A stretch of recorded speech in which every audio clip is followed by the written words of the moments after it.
Pascal déjeune ce midi, comme à tous les midis. Pascal déjeune dans sa ville, dans sa rue, dans son quartier. C'est une lève tard, avouons-le.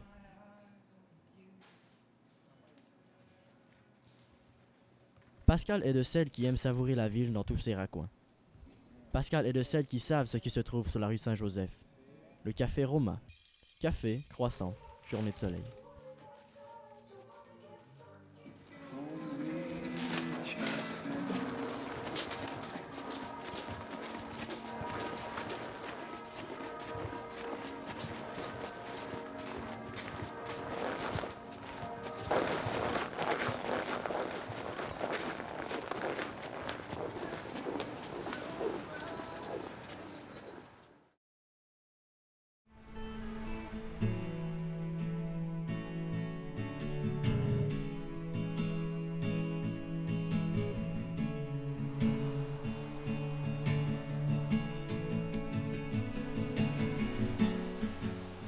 Il ne se passe pas un jour d'hiver sans que Charles n'ait froid.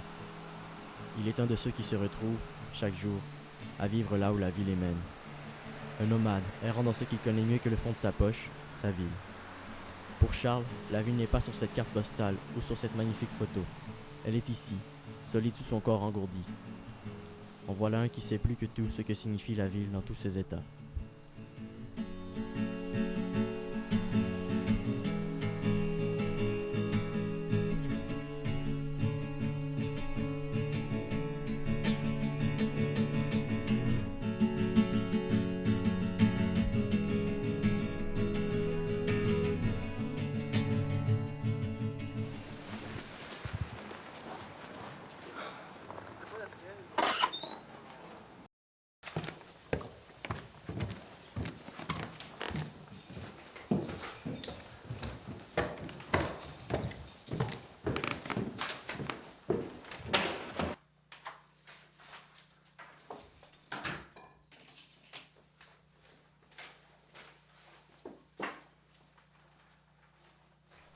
Nous sommes samedi. Je le sais parce que c'est le samedi que Pascal prend sa journée pour elle.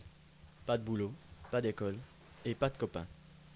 Plutôt Tom Hanks, DiCaprio ou danse lascive.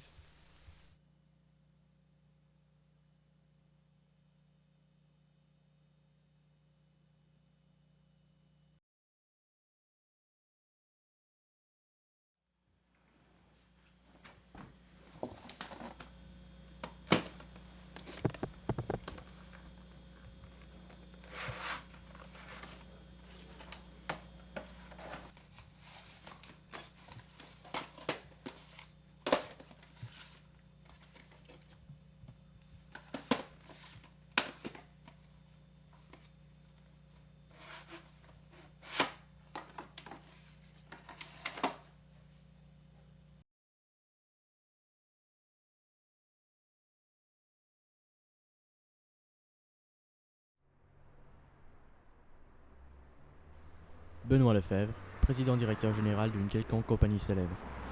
Homme parfaitement inintéressant, banal et ordinaire. La ville est un grand billet de banque. Il ne connaît pas sa ville et s'en fout. Il ne connaît que le pouvoir de l'argent et l'argent du pouvoir.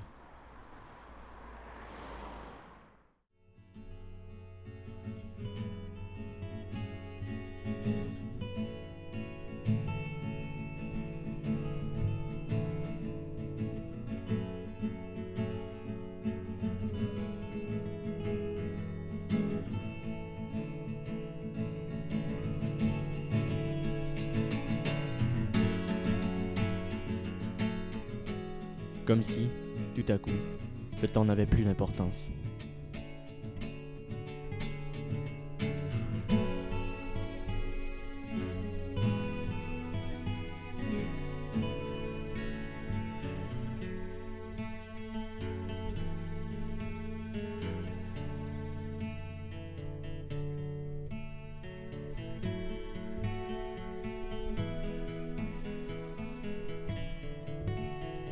La chaleur éphémère d'une journée à -30.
Et le voilà qui se lève.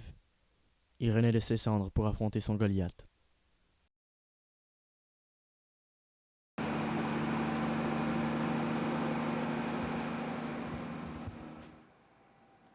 Dis-moi, Pascal, que crois-tu trouver maintenant que tu sais où te rendre? Crois-tu trouver des réponses? Ou peut-être crois-tu trouver des questions? Dis, Pascal, que vas-tu faire si tu ne trouves rien?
Alors que tous nous croyons que chacun voit la ville comme ces blocs de béton déposés sur ce sol banal, de cet endroit banal, nous savons en fait que chacun voit la ville à travers des yeux différents.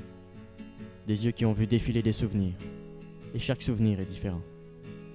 Alors que tous nous croyons que la ville d'un autre n'est rien et que la ville d'un autre est vide, ouvrons les yeux et voyons que la ville de chacun est empreinte de la vie de chacun.